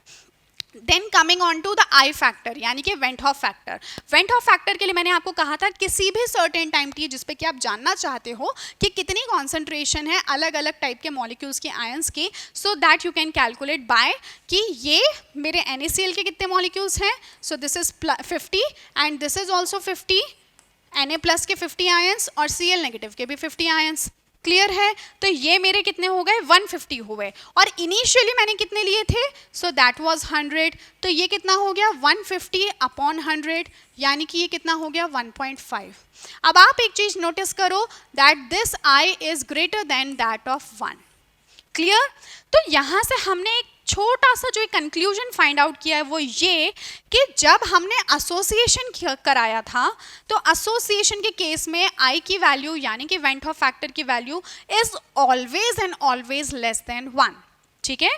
जब हमने डिसोसिएशन केस कराया, तो इन दैट केस I की वैल्यू यानी कि van't Hoff factor is always and always greater than 1। तो क्या कोई ऐसी भी कंडीशन होती है जब I is equal to 1, so yes of course there is a condition, अगर I की वैल्यू 1 है, so that would be a condition जहाँ पे ना तो एसोसिएशन हो रहा है ना डिसोसिएशन हो रहा है, यानी मॉलिक्यूल्स एक आइडियल बिहेवियर शो कर रहे हैं, जैसे वो गए थे वो वैसे के वैसे ही बैठे हैं सॉल्यूशन में, ना तो वो खुद टूटे ना उन्होंने किसी और को अपने साथ रख के कोई मंडली बिठाई है ना, मतलब कोई एसोसिएशन नहीं किया, ठीक है। तो ये तो वो आपकी आइडियल सिचुएशन हो जाएगी, जिसके लिए हम कहेंगे कि ऐसे मॉलिक्यूल्स नाइदर एसोसिएट होते हैं नाइदर नॉर डिसोसिएट होते हैं, नाइदर एसोसिएशन नॉर डिसोसिएशन, ठीक है। अगर I की वैल्यू ग्रेटर देन 1 आ जाए, इसका मतलब ऐसे मॉलिक्यूल्स क्या होते हैं, आपके पानी में जाने के बाद या फिर कह दो किसी भी सॉल्वेंट में जाने के बाद या फिर सॉल्यूशन बनाने के बाद दे अंडरगो डिसोसिएशन प्रोसेस। अगर I की वैल्यू इज लेस देन 1, यानी कि सॉल्यूशन बनाने पे they are going to associate, यानी उसमें क्या होने वाला है, एसोसिएशन, ठीक है। तो ये एक कंक्लूजन हमें यहां से मिलता है, क्लियर है। So this is one of the conclusion that we get. अब जो मैंने आपको बताया वेंट हॉफ फैक्टर, तो वेंट हॉफ फैक्टर आप समझ चुके हो, van't Hoff factor is the correction factor, यानी कि कोई भी चीज़ कितनी गलत जा रही है, अगर हम उतने से उसको क्या कर दें, कुछ उसमें उतने से हम उसको करेक्ट कर दें, सो बेसिकली जो होल थिंग है दैट विल बी करेक्ट, है ना। तो ऐसे में हम क्या देखते हैं कि वेंट हॉफ फैक्टर यही काम करता है, पर वेंट हॉफ फैक्टर का क्वालिटेटिव प्रॉपर्टी से क्या लेना देना। हमने ये देखा कि जब एसोसिएशन हो रहा था, है ना, मैं आपको कुछ जो कंक्लूजन्स हैं वो बता देती हूँ एक बार, एसोसिएशन और एक आपका है डिसोसिएशन, ठीक है, शॉर्ट में लिख देती हूँ, समझ जाओगे आप। तो अभी हम देखते हैं कि एसोसिएशन जब हो रहा था, अगर मैं आपसे बात करूँ नंबर ऑफ पार्टिकल्स, मैं लिख देती हूँ, मॉलिक्यूल्स आप लिख दो, कुछ भी लिख दो, किसकी, ऑब्वियसली हम सॉल्यूट की बात कर रहे हैं। तो एसोसिएशन के केस में और मैं कॉलिगेटिव प्रॉपर्टी लिख देती हूँ यहाँ पे, कॉलिगेटिव प्रॉपर्टी, और क्या लिख सकते हैं हम, so we can talk in terms of molar mass, ठीक है, ये कुछ हम लोग लिख सकते हैं। और चलो आई भी लिख देते हैं, है ना, went Hoff factor, van't Hoff factor. तो यहाँ पे एक वो भी केस ले लेती हूँ जहाँ पे neither association nor dissociation, okay, ये मैंने ऐसे कुछ 3 केसेस आपके ले लिए। अब देखते हैं किसके अंदर क्या चेंजेस आ रहे हैं। एसोसिएशन के केस में वी सॉ कि जब हम एक सोल्यूशन को प्रिपेयर करते हैं, solute molecules are going to associate, यानी कि नंबर ऑफ पार्टिकल्स हमारे सोल्यूशन में, ये जो भी हम बात कर रहे हैं ना, that we are talking in terms of solution, हम सोल्यूशन के अंदर सॉल्यूट का क्या बिहेवियर है उसके बारे में बात कर रहे हैं। सो नंबर ऑफ पार्टिकल्स अगर वो एसोसिएशन शो कर रहे हैं, so they are going to decrease. Dissociation के केस में they are going to increase. अगर वो ना तो एसोसिएट हो रहे हैं ना वो डिसोसिएट हो रहे हैं तो वो सेम रहेंगे, कोई फर्क नहीं आएगा, है ना, ओके।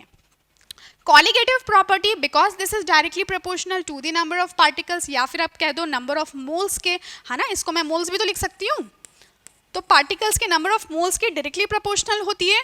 तो इसका मतलब अगर मोल्स आपके डिक्रीज हो रहे हैं एसोसिएशन के केस में, so colligative property will also decrease. Dissociation के केस में कॉलिगेटिव प्रॉपर्टी विल इंक्रीज। और अगर एसोसिएट या डिसोसिएट नहीं हो रहे हैं, so that will be similar, यानी कि सेम ही रहेगा।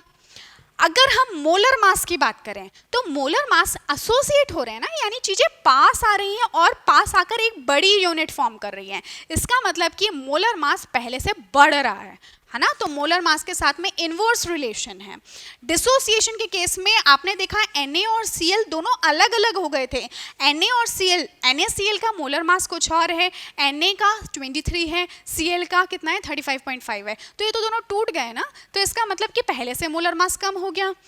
पर इस केस में कुछ होगा क्या? नहीं, जैसे शुगर के केस में वो पहले भी जितना उसका मास था, हम जिस भी शुगर की बात करें, जितना मास पहले था सोल्यूशन बनने पर भी उतना ही मास है। वेंट हॉफ फैक्टर की अगर आप बात करो तो इसके लिए मैंने क्या बताया आपको, एसोसिएशन के केस के लिए van't Hoff factor is less than 1, dissociation के लिए it is greater than 1 and for this it is equal to 1। Clear है? तो ये एक छोटी सी टेबल आप याद तो करने की जरूरत नहीं है, अगर आप समझोगे तो भी आपके लिए सिंपल हो जाएगा। अब ये जो वेंट हॉफ फैक्टर है ये काम क्या कर रहा है, तो वो मैंने आपको बता दिया that this is what, this is the correction factor. जो भी ये गड़बड़ हो रही है ना, जो भी हम देख रहे हैं कि कुछ कम हो रहा है, कुछ ज़्यादा हो रहा है, जैसा हम एक्सपेक्ट कर रहे थे उससे, तो चाहे वो कम हो रही हो चीज़ या फिर ज़्यादा हो रही हो, तो ये एक करेक्शन फैक्टर है जो कि जो उसमें अगर जुड़ जाए तो जो आइडियली आप एक्सपेक्ट कर रहे थे वो चीज़ आपको मिल जाएगी। ठीक है, कैसे? तो उसके लिए हम देखते हैं। So we have some of the formulas that you can use for the van't Hoff factor. कहीं ना कहीं आप देखोगे तो सब एक दूसरे से मिलते जुलते ही हैं, तो डरने वाली कोई बात नहीं है, आपको तीनों याद रखने की जरूरत नहीं है, तीनों फॉर्मूलाज को सिर्फ समझने की जरूरत है। ठीक है, so what is went Hoff factor? Again पहले लिख देती हूँ because this is important that you remember that it is what, it is a correction factor. ये एक करेक्शन फैक्टर है।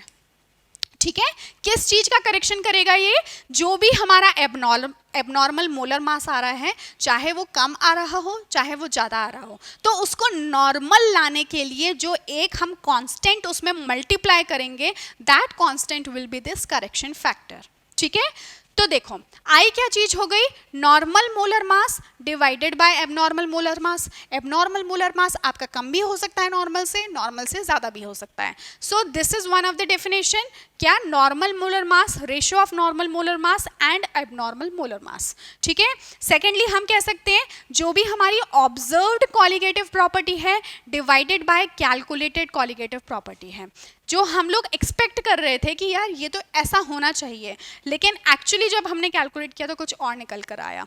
ठीक है, then the third idea is total number of moles of the particles after association और dissociation divided by the number of moles and particles before association and dissociation. Association dissociation से पहले कितने particles थे और numerator में क्या आ जाएगा, association dissociation के बाद में कितने पार्टिकल्स हैं। ठीक है, तो ये कुछ हमारे तरीके हैं जिनके बेसिस पे हम बता सकते हैं वेंट हॉफ फैक्टर को। तो अब ये वेंट हॉफ फैक्टर क्या काम करेगा उसको मैं आपके साथ एक बार डिस्कस कर लेती हूँ।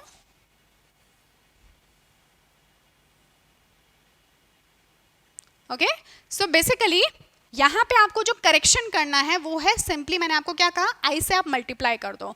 ठीक है, कैसे? तो आपने एक RLVP यानी कि relative lowering in vapour pressure करके कॉलिगेटिव प्रॉपर्टी पढ़ी थी, ठीक है। दूसरी हमने कौन सी पढ़ी थी, एलिवेशन इन बॉइलिंग पॉइंट पढ़ा था। तीसरा हमने कौन सा पढ़ा था, डिप्रेशन इन फ्रीजिंग पॉइंट। और चौथा हमने कौन सा पढ़ा था, ऑस्मोटिक प्रेशर। यही पढ़ी थी हमने कॉलिगेटिव प्रॉपर्टी। तो ये बेसिकली जो वेंट ऑफ फैक्टर का आइडिया है वो कॉलिगेटिव प्रॉपर्टीज को ही करेक्ट करने का काम करेगा, है ना, क्योंकि they are all those that completely depends on the number of moles of the solute. बाकी प्रॉपर्टीज तो नेचर पे भी डिपेंड करती है, तो वहाँ तो फैक्टर्स ही अलग हो जाएंगे। यही चार ऐसी थी जो कि कॉलिगेटिव प्रॉपर्टीज होती थी, कॉलिगेटिव प्रॉपर्टीज, ठीक है। ये चार कॉलिगेटिव प्रॉपर्टीज हमने पढ़ी थी। अब इनके लिए याद करो हमने फॉर्मूलाज क्या देखे थे, अब तक तो हम बहुत बार डिस्कस कर चुके हैं, सो आई डोंट थिंक कि अब कोई कंफ्यूजन है किसी को भी। So this was the formula we saw. Elevation and boiling point के लिए we saw delta TB is equal to KBM। Depression in freezing point के लिए we saw delta TF equal to KFM। और osmotic pressure के लिए we saw pi is equal to NB/VRT। ये formulas हमने देखे, पर ये फॉर्मूलाज बिल्कुल परफेक्ट हैं कब तक, जब तक कि हम उन मॉलिक्यूल्स की बात कर रहे हैं जिनके लिए I की वैल्यू 1 है, ठीक है। यानी कि मैं इसको एक लाइन बना देती हूँ यहाँ पे, सो दीज, और यहाँ पे एक लाइन लिख देते हैं हम, above formulas of colligative properties can be applied to those molecules for which I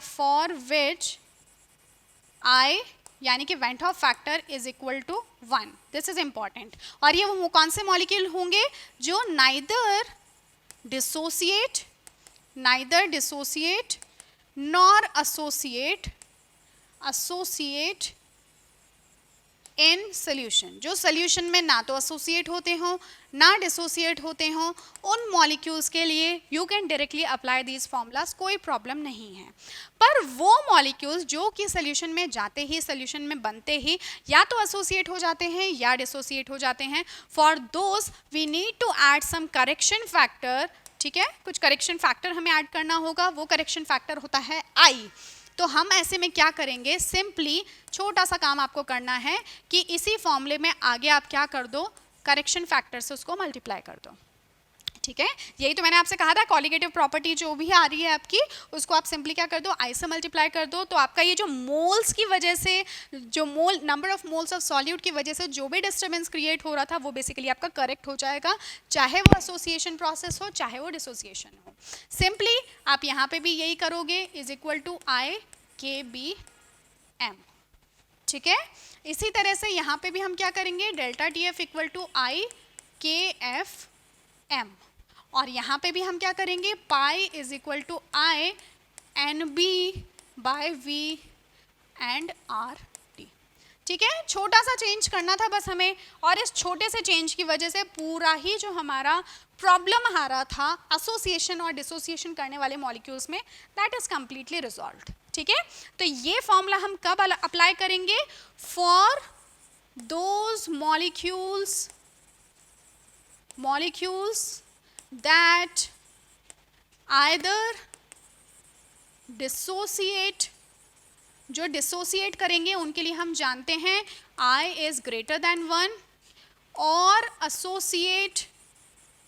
associate जिनके लिए हम जानते हैं I is less than 1, as soon as added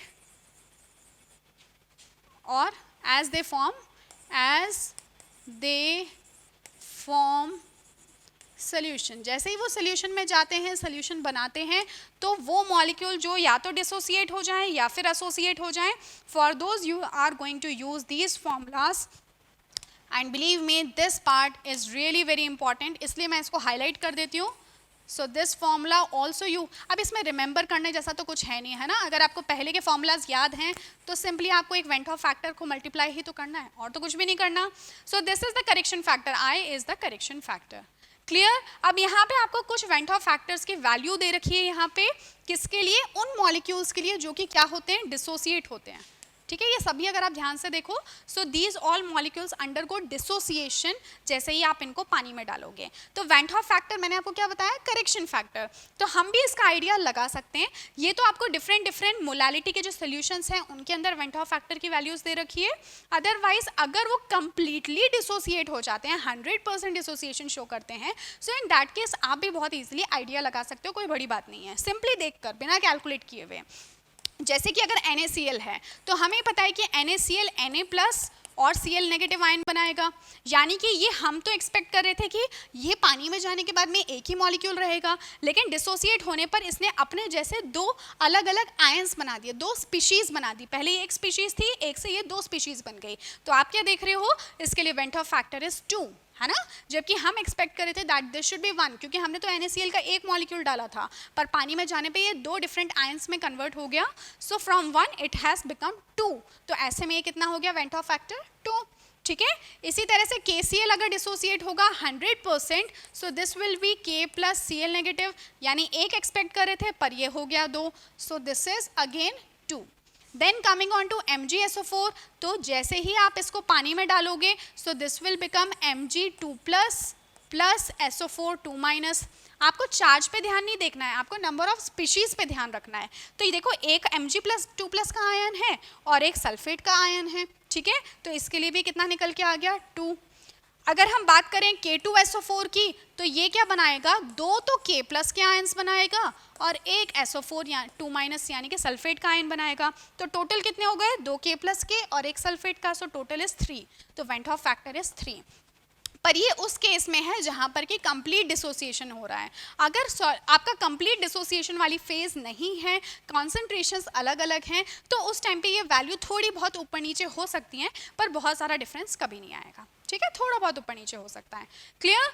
okay, so now we are done this particular topic, and इससे related एक question मैं आपके साथ में डिस्कस कर लेती हूँ, so that you get some confidence in solving such kind of a questions. So 2 gram of the benzoic acid, ठीक है, ये आपको benzoic acid गिवन है, कितना गिवन है, 2 ग्राम, यानी कि हमें WB गिवन है एक तरीके से. ठीक है, is dissolved in 25 gram of benzene. तो बेंजीन हमारा सॉल्वेंट हो गया, तो इसको मैं WA लिख सकती हूँ. shows a depression in freezing point, यहाँ पे हमें डेल्टा TF, है ना, फ्रीजिंग पॉइंट है, सो डेल्टा TF हमें दे रखा है 1.62. Molar depression constant for the benzene, benzene जो कि हमारा सॉल्वेंट है, उसके लिए मोलर डिप्रेशन कांस्टेंट क्या होता है हमारा, KF, वो कितना गिवन है, 4.9 केल्विन किलोग्राम पर mole. What is the percentage association of acid if it forms the dimer in the solution. देखो, पहले इस क्वेश्चन में क्या बोल रहे हैं हम उसको एक बार थोड़ा सा समझते हैं. ठीक है, हमें ये गिवन है कि हमारे पास में C6H5COOH है. ठीक है, इसको मैंने क्या नाम दे दिया, इसको मैंने नाम दे दिया B. और मेरे पास में एक सॉल्वेंट है जो कि है बेंजीन, इसको मैंने नाम दे दिया A, क्योंकि मेरा सॉल्वेंट है और ये मेरा सल्यूट है. इतना तो क्लियर है मुझे. ठीक है, अब मैंने क्या किया कि जो हमारा बेंजीन है वो कितना है, 25 ग्राम. लेट्स से कि मैंने एक बीकर लिया, इस बीकर में मैंने क्या डाला, 25 ग्राम बेंजीन डाला.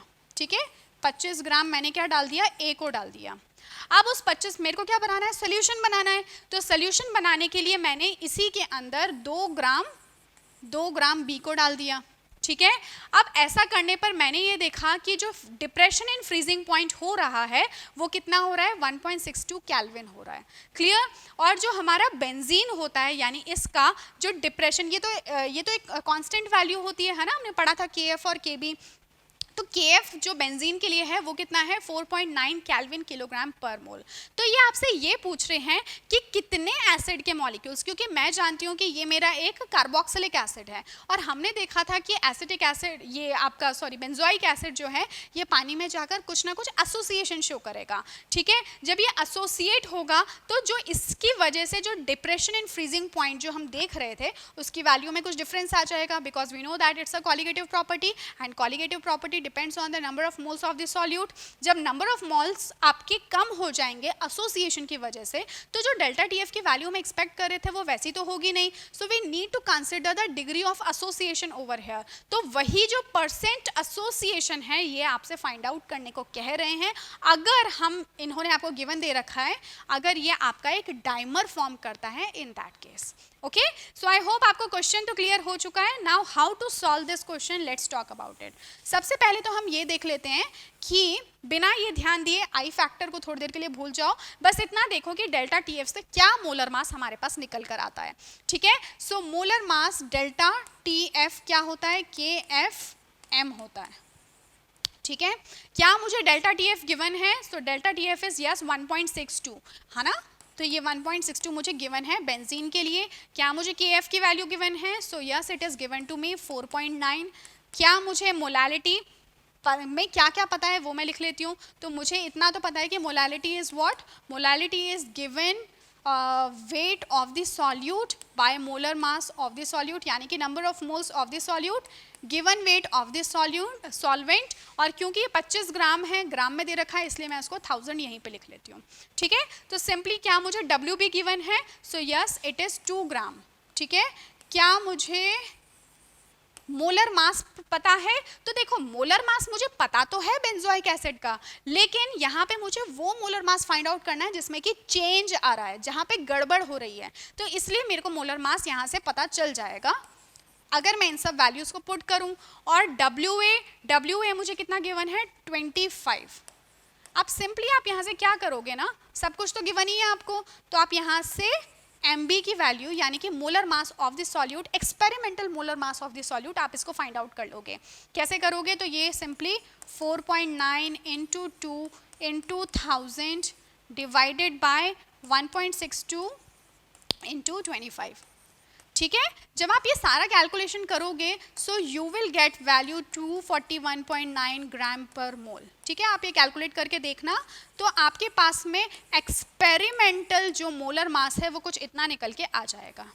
ठीक है, इतना एक्सपेरिमेंटल मेरे पास में मोलर मास निकल के आ गया। अब मैं ये देखती हूँ कि मेरे अकॉर्डिंग इसका मोलर मास कितना होना चाहिए था। ठीक है, तो वो आप कैसे निकालेंगे, सो C6H5COOH। ठीक है, तो 6 इंटू 12 इज हाउ मच, 72। और एक और कार्बन है, so this will B 12। Hydrogen मेरे पास कितने हैं, 6, और ये 16 हो गए 32।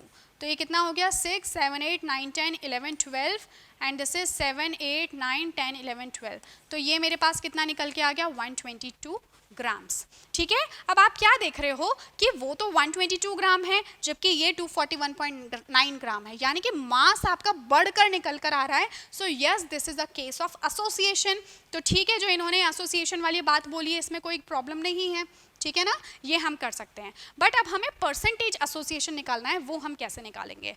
तो अगेन आप उसके लिए क्या पुट करोगे, जो हम बनाते थे ना, ये मैंने आपको सिखाया था C6H5COOH। ये जब डाइमर बनाएगा तो कुछ ऐसा बनाएगा। तो यहाँ से अगर मुझे वेंट ऑफ फैक्टर की वैल्यू मिल जाए तो टाइम t इक्वल टू 0 पे बताओ क्या होगा, और time t equal to t पे क्या होगा।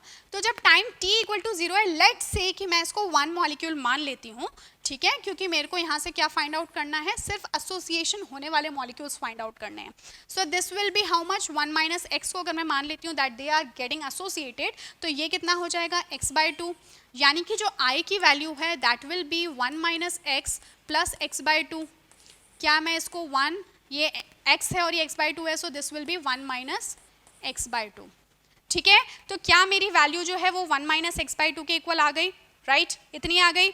तो यहाँ से मैंने क्या फाइंड आउट कर लिया, अपना वेंट हॉफ फैक्टर।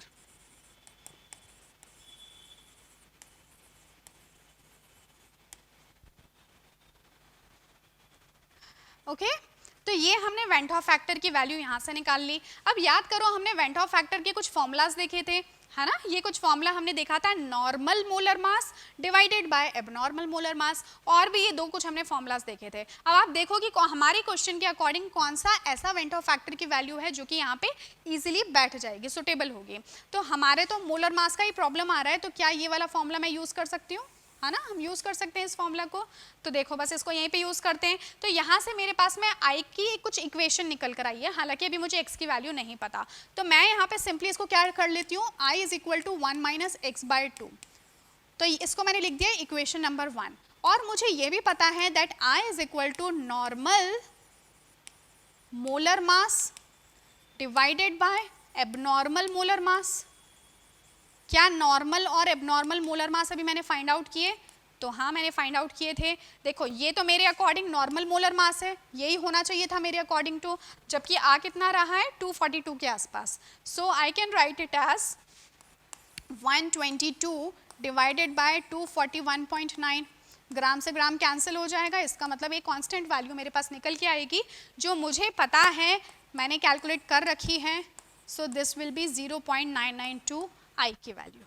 ठीक है, तो ये वैल्यू मेरे पास किसकी निकल कर आ गई, आई की। अब इसी को मैं अगर पुट कर दूं किसके साथ में, 1 माइनस एक्स बाई 2 के साथ में, sorry not this is I, ये इसी को अगर मैं क्या लिख दूं सिंपली, ये तो आपका 1/2 के आसपास आएगा, है ना, 241.9। दूसरी तरफ मैंने आई जो है इक्वेशन 1 से कुछ और निकाला था, वो क्या था, ये x की वैल्यू आएगी 0.992। So this will be 1 minus x by 2 is equal to 122 by 241.9, जिसको आप 242 भी लिख सकते हो। ठीक है, जब आप यहाँ से x को कैलकुलेट करोगे, so this x will come out around 0.992। ठीक है, तो ये x क्या चीज थी, ध्यान से देखो। So this x was the number of molecules that undergo association, है ना, तो ये वो x वैल्यू निकल के आ गई। अब जब मुझे ये पता चल गया कि कितने मॉलिक्यूल्स ऐसे थे जो कि एसोसिएशन में गए, so can I find out the percentage association? Yes, I can find out, है ना। हम क्या करें, x को अगर 100 से मल्टीप्लाई कर दें, यानी कि 0.992 को 100 से मल्टीप्लाई कर दें, तो मेरे पास आंसर कुछ आ जाएगा 99.2%, यानी कि यही हो गया percentage association of benzoic acid in benzene। Benzene के अंदर कितना बेंजोइक एसिड एसोसिएट हुआ है, तो कितना हुआ है 99.2%। ठीक है, क्योंकि ये बेंजीन था और हमें पता है बेंजीन एंड बेंजोइक एसिड, ठीक है, वो इजीली एक दूसरे पोलर डिसॉल्व्स, पोलर आपको याद आ रहा होगा कुछ, सो दैट्स व्हाई इट इज 99.2%। अगर यहाँ पे बेंजीन की जगह पे पानी रहा होता तो आप कभी भी इतना जो एसोसिएशन है उतना एक्सपेक्ट नहीं कर सकते थे। ठीक है, but since it is benzene, so 99.2% is coming. तो परसेंटेज एसोसिएशन हमारे पास कितना निकल के आ गया, 99.2%। सो सिंपली अगर हम देखें इस पूरे प्रोसेस में हमने किया क्या है, तो हमने किया ये है कि सबसे पहले हमने हमारा मोलर मास फाइंड आउट कर लिया, कैलकुलेट कर लिया, है ना। तो कुछ हमारे पास में गड़बड़ मोलर मास निकल कर आया, जबकि एक्चुअल तो मेरे अकॉर्डिंग कितना था, 122 था। तो मैं तो कभी इस चीज़ को कंपेयर ही नहीं कर सकती। अगर इस मोलर मास के बेसिस पे मुझे पता करना हो कि मेरा सॉल्यूट कौन हो, तो ऑब्वियसली मैं तो हमेशा गलत ही बताऊंगी। तो क्योंकि हमारे एक्चुअल जो बेंजोइक एसिड है उसका मास तो 122 है, तो ये तो आसपास में भी नहीं है कहीं पर, तो हम हमेशा एक गलत कंक्लूजन पे पहुंचेंगे। So we need to add some i factor, some van't Hoff factor. तो वही वेंट हॉफ फैक्टर जब हमने कैलकुलेट किया, सो दैट वाज अराउंड कितना, 122 डिवाइडेड बाय 241.9। इन दोनों इक्वेशंस को जब हमने सॉल्व किया, so we find out the number of molecules that got associated, जो कि ऑलमोस्ट कितने हैं, 99%। क्लियर। सो ये कुछ आपको एक पैटर्न मैंने बताया है जिस तरह से आप इन क्वेश्चंस को सॉल्व कर सकते हो। इसी तरह से और भी बहुत अच्छे तरीके हैं जिसमें कि क्वेश्चंस को थोड़ा बहुत तोड़ मरोड़ के आपसे पूछा जा सकता है from this particular topic. So we will be discussing about some more questions जो कि आपके एनसीईआरटी में भी गिवन है एंड एक्सरसाइज क्वेश्चंस में भी गिवन है, और वो क्वेश्चंस जो कि प्रीवियसली किसी बोर्ड एग्जाम में पूछे गए हैं। So we will be discussing about all those questions in our next classes. So with this particular lecture we have completed the whole chapter. In your next class I will be discussing about the chapter summary, and then in another class we will discuss about some of the questions asked previously. Clear? तो ये सब कुछ हमारा था अभी तक का इस चैप्टर का। आई hope that you have understood this chapter completely. Summary में आपको थोड़ा और हेल्प मिलेगा इन्हीं सभी टॉपिक्स को एक साथ रिवाइज करने में। So I will see you in my next class. Till then take care of yourself. Thank you so much.